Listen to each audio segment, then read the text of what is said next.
और Christmas horror story का part 1 अभी तक नहीं देखा है तो पहले आप उसे देख लें, वरना ये वीडियो आपको बिल्कुल भी समझ में नहीं आएगी। पिछली वीडियो में आपने देखा था बुल्ली की बातें सुनकर गुल्ली बोलता है, बुल्ली मेरे पास चाबी नहीं है और शॉन के भी पास चाबी नहीं है, जीप की चाबी तो घर ही में है। अब हमारे पास एक ही रास्ता है, हम में से किसी को चाबी घर के अंदर से लानी होगी, वरना ये हमें मार ही देगा।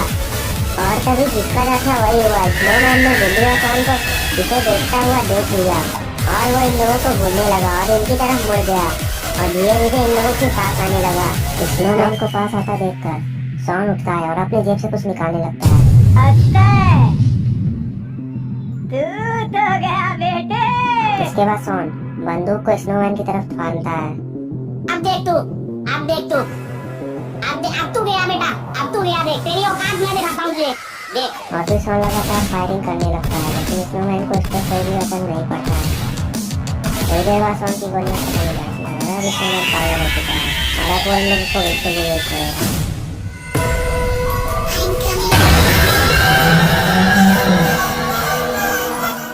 इसके बाद स्नोमैन इन लोगों के पास जाने लगता है। स्नोमैन इन लोगों के पास जा ही रहा होता है कि तभी स्नोमैन को कुछ सुनाई देता है और वो पीछे देखने लगता है और गुल्ली बुल्ली और शॉन भी उधर ही देखने लगते हैं।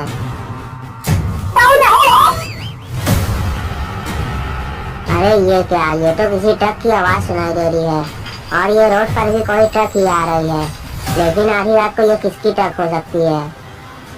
अरे ये क्या, इस पर तो बक्से लगे हुए हैं, इसका मतलब ये डीजे ट्रक है। लगता है गुल्ली बुल्ली ने ही डीजे मंगवाया है नाच गाना करने के लिए। ये ट्रक सीधे गुल्ली बुल्ली के घर के सामने आकर रुक जाती है और तभी उस ट्रक की खिड़की को कोई खोलता है और बाहर देखने लगता है। अरे वाह, ये तो बहुत बड़ा घर लगता है, चलो चल के उतर के देखते हैं। और फिर वो मास्क मैन ट्रक से उतर जाता है और घर की तरफ देखने लगता है और फिर बहुत ज्यादा खुश होते हुए हंसने लगता है। लगता है ये कोई निंजा है जो गुल्ली बुल्ली की मदद करने आया है। गाइस, आपको क्या लगता है ये कौन है? मुझे कमेंट करके जरूर बताएं। थोड़ी देर हंसने के बाद वो आदमी घर की तरफ देख के बोलता है, दोस्तों वैसे तो मैं एक कार्टून हूँ, लेकिन इस स्टोरी में मैं एक चोर हूँ और इस डीजे के ट्रक को मैंने चुराया है और लेकर घूम रहा हूँ। और अब मैं इस घर को भी लूट लूंगा। काफी बड़ा घर लगता है अंदर काफी ज्यादा माल होगा। आज तो इस घर में चोरी करके मजा ही आ जाएगा। और लगता है अब इस घर के अंदर कोई नहीं है। स्नोमैन उस चोर को देख रहा होता है और वो भी उसे ही देख रहा होता है और फिर वो घर के पास जाने लगता है। थोड़ा आगे जाने के बाद वो रुक जाता है और स्नोमैन उस चोर की तरफ बढ़ने लगता है और फिर स्नोमैन उस चोर को घूरने लगता है। तभी वो चोर बोलता है, कौन है रे तू? यहाँ क्या कर रहा है? क्या तुझे पता नहीं है, यहाँ मैं चोरी करने वाला। मैं तुझे बता रहा हूँ, अगर जान प्यारी है तो इस बर्फ से बाहर निकल जा। स्नोमैन बोलता है, नहीं, तू मुझे जानता नहीं है, मैं बहुत खतरनाक हूँ। इसलिए अंदर जो भी है बाहर आ जाए, वरना अच्छा नहीं होगा। लेकिन स्नो को इससे कुछ फर्क नहीं पड़ता, वो अपने सर को उल्टा सीधा घुमाने लगता है। ये देखकर चोर भी थोड़ा डर जाता है और बोलता है, अब बस बहुत हुआ, लगता है अब तुझे अपना जलवा दिखाना ही पड़ेगा। और ये सब कुछ गुल्ली बुल्ली और शॉन देख रहे होते हैं। तभी ये देखकर बुल्ली बोलता है, अब ये आदमी कौन है जो मास्क लगाकर स्नोमैन से बातें कर रहा है? गुल्ली, क्या तुमने इस आदमी को बुलाया है या फिर किसी और ने बुलाया है? तभी शॉन बोलता है, मुझे लगता है कि ये आदमी भी उस स्नोमैन के साथ मिला हुआ है और हमें मारने की तैयारी कर रहा है। और अब मुझे लगता है कि अब मैं जिंदा नहीं बचूंगा। गुल्ली बुल्ली, मैं मरना नहीं चाहता, मुझे बचा लो, मैं एक बार और पार्टी करके ही मरना चाहता हूँ। तभी गुल्ली बोलता है, तुम दोनों चुप करो, वो आदमी स्नोमैन को रोके हुए है और यही सही मौका है घर के अंदर जाने का और मैं यही करने जा रहा हूँ।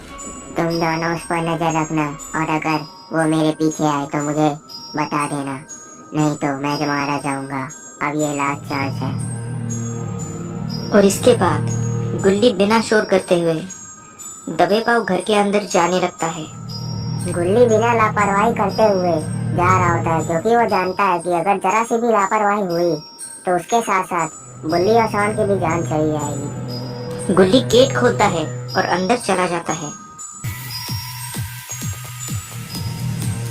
और दूसरी तरफ ये चोर स्नोमैन को मारने लगता है। ये चोर स्नोमैन को 3-4 लात लगाता है, लेकिन फिर भी स्नोमैन को कुछ नहीं होता। और तभी वो स्नोमैन अपना लकड़ी का हाथ उस चोर के सीने के आर पार कर देता है और वो चोर वहीं मर जाता है। और तभी रॉड को भी होश आने लगता है और वो उठकर बैठ जाता है। इसके बाद रॉड पीछे देखता है तो उसे स्नोमैन दिखाई देता है और ये देखते ही रॉड खड़ा हो जाता है।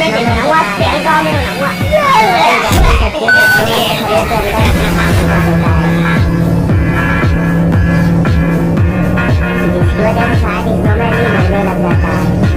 स्नोमैन का शरीर एकदम से निपट जाता है, उसकी सिर्फ मुंडी ही घूम रही होती है। और फिर वो रॉड को देखता है और वो रॉड से बोलता है कि मगर क्यों?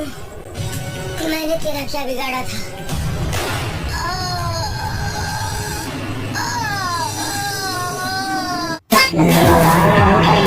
वो सीधे उस चोर के ऊपर जाकर गिरता है और वहीं पर उसका काम तमाम हो जाता है। और ये देखकर रॉड की किसी का तो ठिकाना नहीं रहता। और इसके बाद रॉड बुल्ली और सांड की तरफ देखता है और अपनी जीत का जहन बनाने लगता है। और ये देखकर बुल्ली और सांड भी अपनी जीत का जहन बनाने लगते हैं और सांड को नाचने ही लग जाता है। और तभी रॉड बोलता है, देखा बुल्ली और सांड, मैंने इसे एक ही बार में ढेर कर दिया। ये हमारा कुछ नहीं उखाड़ सकता। अब इसका खेल खत्म हो चुका है। अब तुम लोगों को इससे डरने की कोई जरूरत नहीं है। अब ये दोबारा जिंदा नहीं हो पाएगा। तो अब चलो पार्टी करते हैं और तुम लोग गुल्ली को भी घर के अंदर से बुला लो, जिससे हम लोग साथ में मिलकर पार्टी कर सके। बुल्ली बोला, हाँ जरूर रॉड, जाओ तुम ही घर के अंदर जाकर गुल्ली को बुला लाओ। तब तक मैं और सांड पार्टी की तैयारी करते हैं। बाबा भी अभी आ ही जाएंगे। और ये सुनकर रॉड तुरंत ही घर के अंदर जाने लगता है। लेकिन तभी रॉड घर के अंदर जा ही रहा होता है कि तभी स्नोमैन का शरीर में कुछ हलचल होने लगती है और उसका शरीर एकदम से बदल जाता है और उस चोर का भी शरीर गायब हो जाता है। अरे ये क्या, कहीं ये दोबारा जिंदा तो नहीं हो गया? अरे ये क्या, ये तो सच में जिंदा हो गया। और रॉड ये देखकर हैरान हो चुका है। इसके बाद स्नोमैन पीछे देखता है और उसे रॉड दिखाई देता है। और फिर वो बिना वक्त गवाए रॉड के पास जाता है और रॉड को घूरने लगता है। और तभी देखते ही देखते वो रॉड को एक जोरदार पंच मारता है, जिसकी वजह से रॉड दूर जाकर फेंका जाता है और वहीं पर बेहोश हो जाता है। अगर इसका इलाज सही वक्त पर नहीं हुआ तो ये मर भी सकता है। और ये देखकर स्नोमैन भी काफी जोर जोर से हंसने लगता है और ये काफी ज्यादा खुश नजर आ रहा है, क्योंकि जिसने उसे मारने की कोशिश की थी उसे उसने मारकर अपना बदला ले लिया। स्नोमैन को लगता है कि रॉड मर चुका है और यही सोच सोचकर वो जोर जोर से हंस रहा होता है। और तभी गुल्ली भी घर के बाहर आ जाता है। स्नोमैन को देखकर काफी ज्यादा डर जाता है और उसे देखने लगता है। और स्नोमैन भी गुल्ली को ही देख रहा होता है। इसके बाद स्नोमैन गुल्ली को पाने के लिए आगे बढ़ता है और गुल्ली के पास आकर खड़ा हो जाता है और उसे देखने लगता है। उसके ऊपर पंच मारने जा रहा होता है। तो दोस्तों, क्या होगा अब गुल्ली का? क्या गुल्ली स्नोमैन से बच पाएगा या फिर आगे कुछ और होगा? ये सब हम देखेंगे नेक्स्ट पार्ट में। तो दोस्तों, अगर आप नेक्स्ट पार्ट देखना चाहते हैं तो इस वीडियो को लाइक करें, चैनल को सब्सक्राइब